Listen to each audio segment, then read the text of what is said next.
Hello guys, this is Arsalan. Welcome back to my YouTube channel. तो हम पढ़ रहे थे डायरेक्ट और इनडायरेक्ट स्पीच के बारे में। आज की इस वीडियो में हम इंपेरेटिव सेंटेंसेस के बारे में पढ़ेंगे। अगर आपने अभी तक हमारे पिछले 4 वीडियोस नहीं देखे हैं तो काइंडली जाएं और उनको भी वॉच कर लें ताकि आपके डायरेक्ट और इनडायरेक्ट स्पीच के हवाले से जो कॉन्सेप्ट्स हैं वो क्लियर हो जाएं। So without wasting time let's get into it. तो हम सबसे पहले देखते हैं कि इंपेरेटिव सेंटेंसेस क्या होते हैं। तो आप देखिए, imperative sentences the sentences which gives order, request, advice, suggestion और फॉरबिड एक्शन। यानी ऐसे सेंटेंसेस जिनमें कोई ऑर्डर दिया गया हो, कोई रिक्वेस्ट की गई हो, कोई एडवाइस दी गई हो, कोई सजेशन दी गई हो या किसी चीज से हमें फॉरबिड किया गया हो, मना किया गया हो। सो ऐसे सेंटेंसेस को हम इंपेरेटिव सेंटेंसेस कहते हैं। तो सबसे पहले हम इसके कुछ रूल्स को देखते हैं। तो आप देखिए, हमारे पास जो रिपोर्टिंग वर्ब है सेड टू, उसकी जगह में आगे ऑर्डर भी आ सकता है, रिक्वेस्टेड भी आ सकता है, एडवाइस्ड भी आ सकता है, सजेस्टेड भी आ सकता है और फॉरबिड भी आ सकता है। और सेकंड रूल हमारे पास है, कोमास को हटा के आगे हमने टू लगाना है। पहले हम यहाँ पे कोमास को हटा के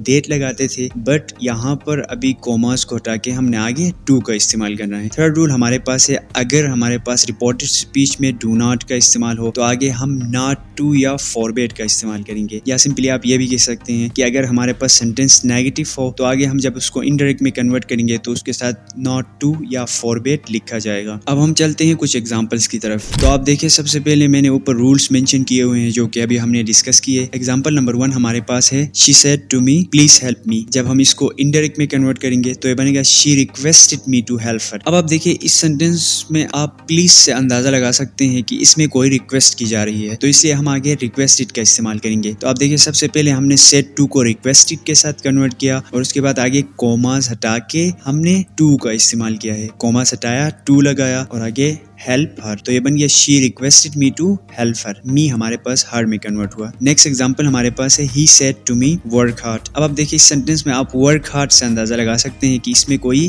एडवाइस शो की जा रही है। जब हम इसको इनडायरेक्ट में कन्वर्ट करेंगे तो ये बनेगा he advised me to work hard. तो सबसे पहले हमने सेड टू की जगह में एडवाइज्ड का इस्तेमाल किया, जो कि हमने ऊपर आप देखिए कोने में रूल्स में पढ़ा था। सेड टू की जगह में यहाँ एडवाइज्ड भी आ सकता है और आगे कोमा हटाया, टू लगाया, work hard as it is आ गया, तो ये बन गया he advised me to work hard. Next sentence हमारे पास है, she said to me don't tell a lie. जब हम इसको इनडायरेक्ट में कन्वर्ट करेंगे तो ये बनेगा she forbid me to tell a lie. अब देखिए, सिंपली हमने सेड टू की जगह में फॉरबिड का इस्तेमाल किया क्योंकि यहाँ पर सेंटेंस में डोंट आया था। डोंट हमने ऊपर रूल्स में पढ़ा था, जब भी हमारे पास डू नॉट, डोंट या कोई नेगेटिव सेंटेंस आए तो आगे हमने फॉरबिड या नॉट टू का इस्तेमाल करना है। तो हमने यहाँ पर फॉरबिड का इस्तेमाल किया। अब नेक्स्ट सेंटेंस में हम नॉट टू का इस्तेमाल करेंगे। तो आप देखें, she said to me don't tell a lie. जब हम इसको इनडायरेक्ट में कन्वर्ट करेंगे तो ये बनेगा she advised me not to tell a lie. सबसे पहले तो सेड टू एडवाइज्ड में कन्वर्ट हो गया और उसके बाद